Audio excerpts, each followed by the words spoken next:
What's up guys? For this video, share ko lang sa inyo guys about dito sa Black Stallion, paano mag-craft or mag-fuse. Dito siya guys, Black Stallion. Kailangan mo ng 100 pieces. So dito siya guys nabibili sa Faction Mall. Yan.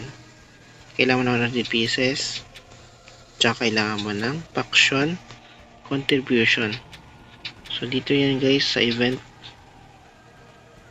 Yan, Clash of Gods, Dispatch, tsaka sa Tyrant event. Yan, makakuha ka dyan guys ng Faction Contribution para pambili. Yan guys, thank you for watching.